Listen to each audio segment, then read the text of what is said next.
Hello Fix fans, welcome back to the shed. I've not been to Skagway, Alaska. Somebody has got me this t-shirt. You know who you are. Thank you very much for that. I've been here getting ready for an HVZ event. 28 darts later, run by Games of Foam over at Royal Holloway. Very excited about that, but I thought I'd share with you the one mod that's essential, for my loadout at least, when you play HVZ. Now we're going to be taking a hammer shot like this, and we're going to be getting rid of this little part.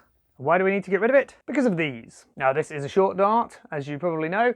This is a full length dart. Not really the length of these that we're worried about at the moment. It's just this one has very, very tight tolerances. If I measure it on my calipers, 12.7 millimeters.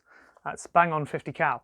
This one here, for example, 12.9. So why is that a problem for our hammer shot? Well, the hammer shot has an air restrictor mechanism. I held it up a minute ago. It's a little spring with a plastic tab on it. There's a very weak spring in it and it gets pushed back by the dart, opens up the path for the air, and then when you fire, the air restrictor wasn't open on that shot and you saw it fired very, very slowly and damped the shot. It needs to do that to self-preserve, at least unless you believe some of the things the internet tell you.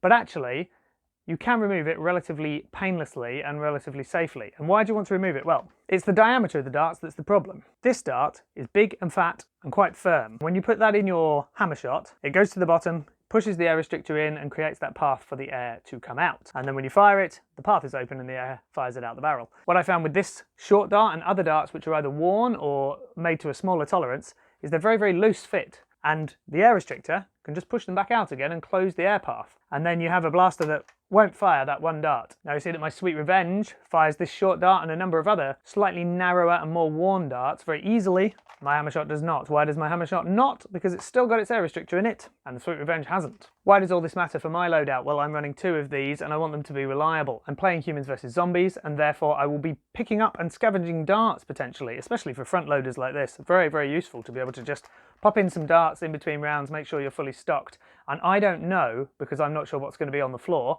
what the quality of those darts is going to be. Are they going to be tight? Are they going to be loose? We'll have to find out. So this, I know, with no air restrictor, will reliably fire any dart that I've found around here, including this short dart, various other worn darts. I've got loads and loads of darts of different shapes and sizes. This will fire all of them.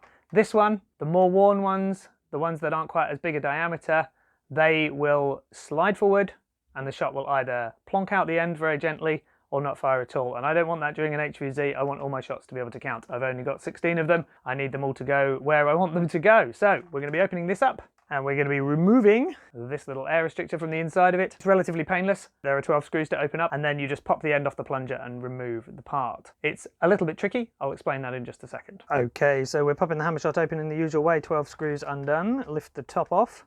Now the first thing we need to deal with is the cylinder. We need to get that out and that just lifts up at the back here, and at the front you unhook it from the shell by pulling it backwards. There we go. So once that's out, the whole of this sort of creamy coloured plastic part of the blaster, including the spring, which is over here, just lifts out. You pop them out like that and put your rear part of your shell, including the little tiny spring for the rail catch, somewhere nice and safe to the side.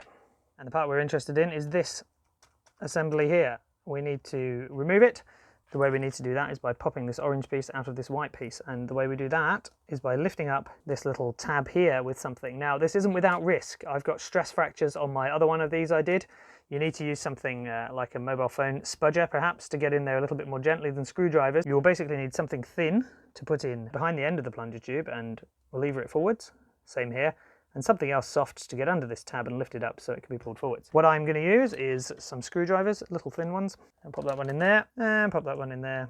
And then when I lift up on there with the spudger, I should be able to lever them forwards and release very carefully the tab. That's better, that'll work better than the last one. And there we go, that was all released relatively easily. You can see that there are no stress fractures on this. My other one got very fractured. All you need to do is do that again on the other side, which I will do. You can actually probably just pick that up with 2 fingernails. Maybe not, give it a little bit more work. Okay, so I'll lever that forwards. See a little white dot appearing there, that's a stress fracture, so you need to be careful. Get my screwdriver in there very gently. Get my spudger underneath. Not sure why these are called spudgers.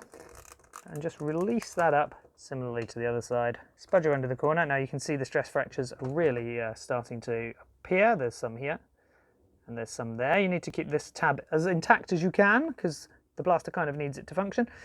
So if I put the screwdriver back in this bit there, there we go. Oh, it's clipped it back in. That was a pain. Spudge that up a bit. lift it out. Do the same with the other side, putting up a bit of a fight. So let's get a bit more of the spudger underneath there. Could probably use 2 of these if I had 3 hands, but I haven't. Moan of creaking plastic as we do this. And we've released it. There we go, that's nice and gentle. Spring for the air restrictor has come out, and the air restrictor itself has come out, and then we simply just pop that back on. Job done. Reassemble the blaster, and we're not going to have any darts pushed out by this little tiny spring. So reassembly of your hammer shot, nice and easy. Insert the inner workings onto their little pegs and push down. Retrieve your tiny little spring. There it is for your rail catch. Get that in there. Put the cylinder back in and just put the top back on. So I'm going to put a bit of lube in here as well. I have done on the Sweet Revenge. Any parts that sort of slide on each other. This is just standard silicone grease, safe for plastics and rubber. I'm not going to go nuts. A little bit on the rotation mech, a little bit on where the rotation mech slides against this piece, and a little bit inside the back here where the rotation mech actually sits. And similarly on the front, tiny amount. And as that spins around, that will distribute itself. So pop that back in there, pop that back in there, clip that in. I'll rotate it round, and then you hook the front in to your cylinder and simply press the rest of the shell together and do your screws up. I won't bore you with doing the rest of the screws up. Let's go and test this thing.